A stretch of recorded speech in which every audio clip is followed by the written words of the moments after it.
ثم اعلم أن الإنسان قد يحرم شيئا يريده ويتمناه ويحجبه الله عنه رحمة به، لأن الله يعلم أن لا خير له في سلوك هذا الطريق، وإنما الخير كل الخير في غيره.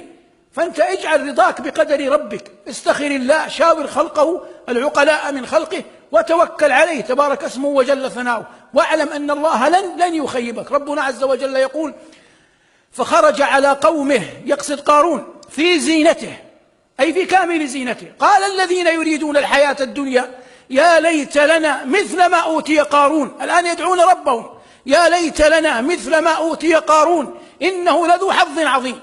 ثم مضت الآيات، ثم خسف الله عز وجل بقارون. قال الله: فخسفنا به وبداره الأرض فما كان له من فئة ينصرونه من دون الله وما كان من المنتصرين. وأصبح الذين تمنوا مكانه بالأمس، الذين كانوا يقولون يا ليت لنا مثل ما أوتي قارون، وأصبح الذين تمنوا مكانه بالأمس يقولون وي كأن الله يبسط الرزق لمن يشاء ويقدر. ثم قالوا لولا أن من الله علينا لخسف بنا. بما من الله عليهم؟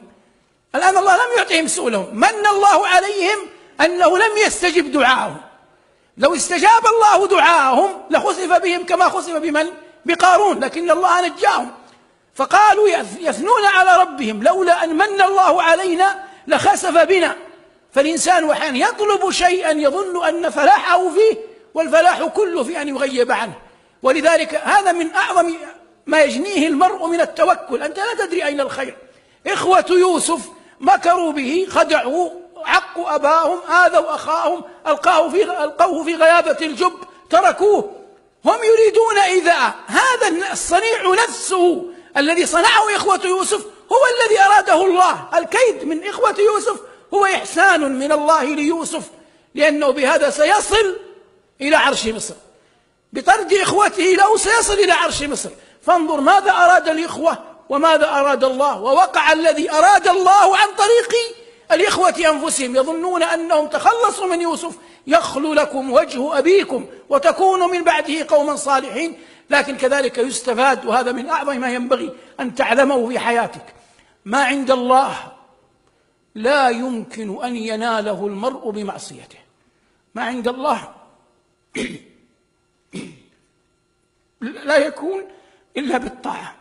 لا يمكن أن يعطي الله أحدا شيئا يبتغيه مما أخبر الله أنه فضل محض يتعلق به شيء ديني محض، كقول إبراهيم: إني جاعلك للناس إماما.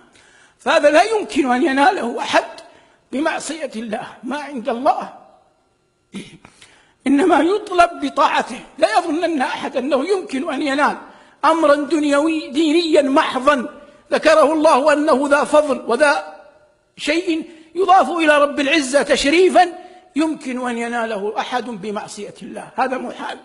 ما عند الله لا يناله إلا بالطاعة، والطاعة سبيل عظيم لكل فلاح بعدها، لأن الله قال: وقوله الحق فأولئك مع الذين أنعم الله عليهم من النبيين والصديقين والشهداء والصالحين وحسن أولئك رفيقا. هذا ما